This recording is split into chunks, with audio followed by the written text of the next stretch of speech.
straight.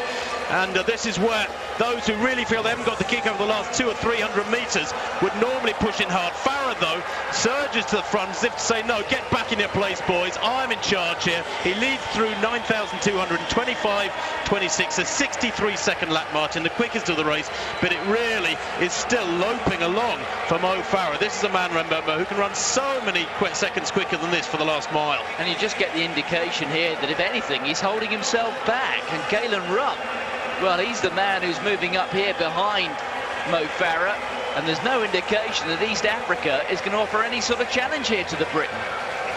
600 metres to run. It's Farah from Rupp. Still the East Africans are there. It's not in the bag yet. Moving through on the outside there is Tanui. Kuma on the inside. They're coming up towards laps runners. Rybakov, the Russian of all people, with the 500 metres to go as the target. It's Farah from Tanui.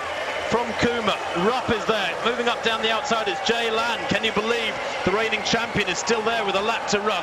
But Mo Farah coming to the bell, and he hits it there in the lead. And Farah with what? 5 men in his wake, all breathing down his neck, desperate to get past him. But Farah ran 50.89, a world record unofficially for the last lap of 5,000 a couple of months back at the European Team Championships. And I can't see him being beaten here, or can you? Jay Lan is there. Can you believe it? His nemesis 2 years ago in Daegu. Down the back straight, it's Farah glancing over his shoulder, looking relaxed. And it's Tanui is there, the Kenyan. Rupp is there in 5th place at the moment. Jay Lan on the shoulder of Mo Farah. There's an enormous sense of deja vu here with 150 to run. It's Farah now, grimacing as he comes into the straight. Jay Lan on his shoulder with a metre between him and the Olympic champion. And Farah kicks again. And Jay Lan trying desperately to come back at him. But Farah's 2 metres clear. And it's going to be gold for the Briton. 54.5. I got his final lap there. 2:26 for the final kilometre. Nothing special about that for Mo Farah. It was humdrum stuff for the Olympic champion. And I am absolutely staggered that with all the warning they've had, all the months of preparation they've had to try and figure out a way of beating Mo Farah, not only did they fall short of that particular objective, but they really didn't come up with any particular tactic or race plan that remotely tested the Briton. It was in some respects disappointing. I'm delighted for Mo. He's got that world title at 10,000, to go with the gold at 5,000 from 2 years ago, and to go with his Olympic golds, of course. But Martin, what were the Africans? What have they been doing for the last 6 or 8 weeks, when so many of them have been in their training camps in isolation, protected, indeed banned from racing by their federations? Nothing there tested Mo Farah in any way.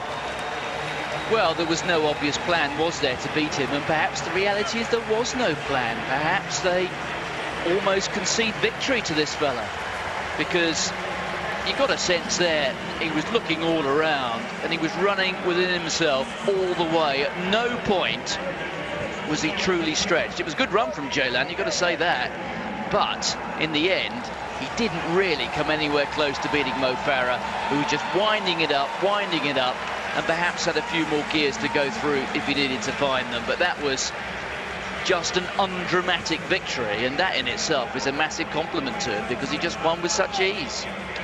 Well, the winning margin of just over half a second actually flatters Jay Lan. He does take silver. It was, as you said, a great return to form from the Ethiopian to get onto the rostrum.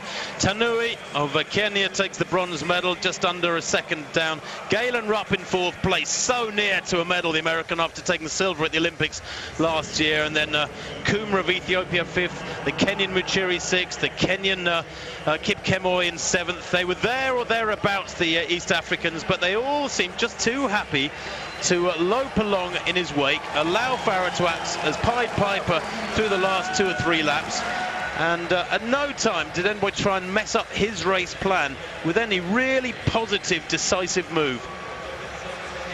Well, it's been a disappointing start to the day, really, for the Ethiopians, hasn't it? They were expecting so much in that women's marathon, couldn't deliver anything there,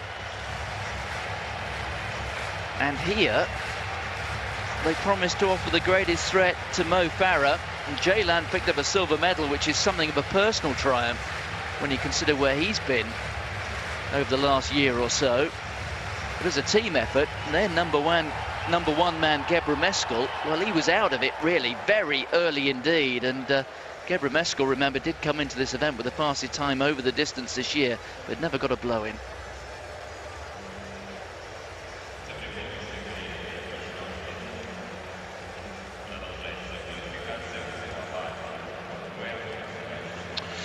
Well, the second 5 kilometres for Mo Farah in that 10,000 final, 13:32 after a 13:49 open. Absolutely nothing statistically impressive about that. The closing speed, well, 54.5 for the last lap there or thereabouts for the Briton.